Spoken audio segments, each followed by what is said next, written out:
स्वास्थ्य मंत्री श्याम बिहारी जायसवाल ने कहा कि जब से सरकार बनी है तब से लगातार भर्ती स्वास्थ्य विभाग में जारी है, जहां पीएससी, व्यापम समेत तमाम जगहों पर स्वास्थ्य कर्मचारी की भर्ती की जाएगी, जिसमें श्याम बिहारी जायसवाल ने कहा कि 5000 भर्ती का है हमारा लक्ष्य, जिसे हम जल्द ही पूरा करेंगे। प्रदेश में स्वास्थ्य व्यवस्था लचर थी, जिसमें सुधार की आवश्यकता थी और जब से हमारी सरकार बनी है लगातार इस पर ध्यान दिया जा रहा है और बेहतर से बेहतर सेवा प्रदान करने का हमारा संकल्प है।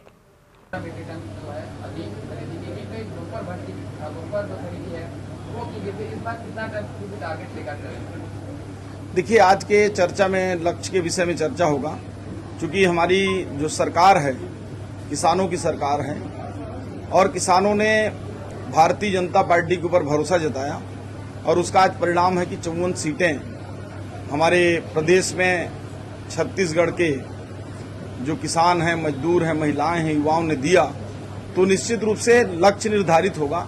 और पिछले बार भी जो लक्ष्य निर्धारित था उससे 17 लाख मीट्रिक टन हमने धान ज्यादा खरीदा।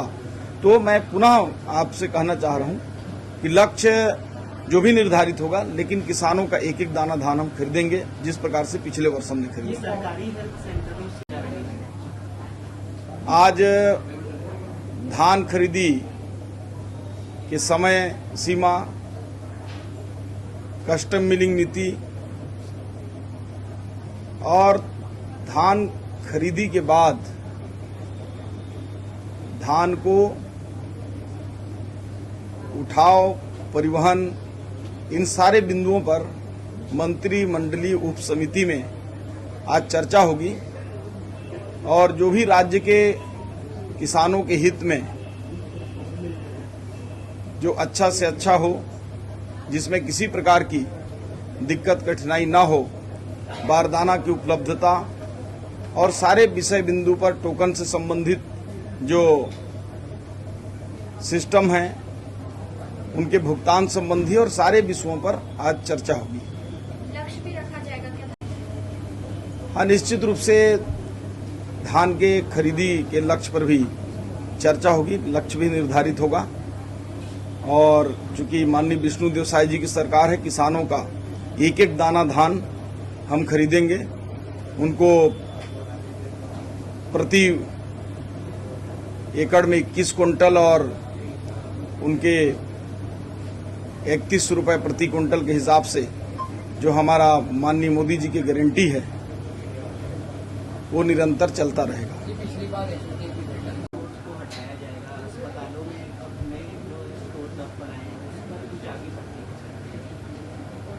देखिए, हम किसी भी मेडिकल दुकान को हटाने नहीं जा रहे हैं, परंतु जो भारत सरकार का और माननीय प्रधानमंत्री जी का जो सोच है कि आम जनता को सस्ती और सुलभ जेनरिक दवाइयां कम दरों पर मिल सके, इसलिए जो प्रमुख स्थल हैं हॉस्पिटल के अंदर में उनको चिन्हित करके हम जो है आने वाले समय में 500 प्रधानमंत्री जन औषधि केंद्र खोलेंगे। देखिए, जो धनवंतरी स्टोर्स अभी चल रहे हैं उनको भी क्या उनके किस तरह से आगे बढ़ाएंगे, उसको हटाएंगे और जन औषधि केंद्र लगाएंगे? नहीं, अब धनवंतरी जो स्टोर हैं वो नगरीय निकाय विभाग से संचालित है और अर्बन मिनिस्ट्री उसको किस प्रकार से चलाती है और अच्छे से किस प्रकार की उनको चलाना है, उसके लिए वो जो हमारा नगरीय निकाय विभाग है वो तय करेगी।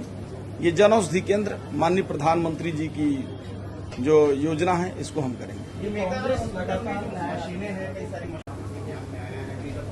मरीजों की इलाज भी हो पाता है, जांच उन्हें बाहर से कराकर लाना पड़ता है। उसके लिए लगातार हम प्रयास कर रहे हैं। अभी हम लोगों ने इस बैठक में निर्णय लिया है कि यदि हमारी क्षमता से ज्यादा अगर जो रेडियोलॉजी या उनके ब्लड टेस्ट इत्यादि जो होते हैं वो अगर वेटिंग की स्थिति में है तो हम डीकेएस में भी उनको भेजेंगे और उनका जो भी जांच पड़ताल का जो सुविधा होगा वो मेगा हारस ऑपरेट होगा। कांग्रेस लगातार चौथा दिन है, कितना इफेक्टिव नजर आ रहा है? देखिए, पहले भी न्याय यात्रा कांग्रेस ने काफी निकाली है और पिछले समय भी ये पूरा भारत जोड़ो यात्रा निकाले थे, तो जहां जहां इनकी यात्रा निकली, जिन जिन राज्यों से गुजरी, उन राज्यों में उनकी सरकार साफ हो गई। तो ये निकालें, कोई दिक्कत नहीं है। ये न्याय यात्रा पर इतना जोर दे रही है कांग्रेस 9 सूत्री मांगों को लेकर, एक्सपीरियंस लेटर जैसी मांगे जो है वो कर रहे हैं, लेकिन अभी तक कोई संज्ञान नहीं है। देखिए, वो भारत सरकार के अधीन एम्स आते हैं और हमने जो प्लेसमेंट और अन्य कर्मचारी जो हमारे संस्थानों मेडिकल कॉलेज में जो हैं, उनको हमने बैठकों में लेकर निर्देशित कर दिया। उनको अनुभव प्रमाण पत्र हम देंगे।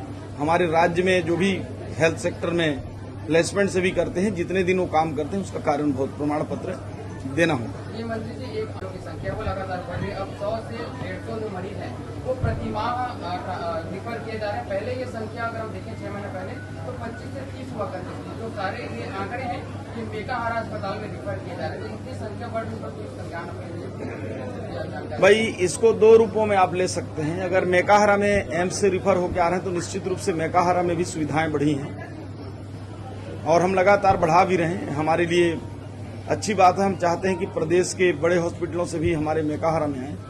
वैसे भी मेकाहारा में भी हमारी क्षमता से 2 गुना ज़्यादा पेशेंट हमारे पास आ रहे हैं और एम्स में चूंकि जितना स्थान या बेड उपलब्ध है उतना ही वो लेते हैं, इसलिए हो सकता है कि ऐसे मरीजों को रिफर कर रहे हैं। और आने वाले समय में हम और भी ऐसे जो लंबे समय के लिए जो एडमिट होते हैं उनको भी एम्स रिफर करती है, तो उनके लिए भविष्य में हम और विचार कर रहे हैं। महिला सुरक्षा की बात आप करते हैं, राजधानी अभी तक क्या कुछ आपने काम किया है सरकारी अस्पतालों में?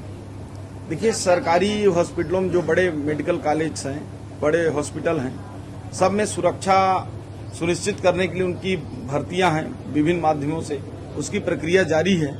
लेकिन मैं एक चीज बताना चाहूंगा आप लोगों के माध्यम से कि प्राइवेट संस्थान में इस प्रकार की जो घटना हुई वो काफी दुखद और निंदनीय है।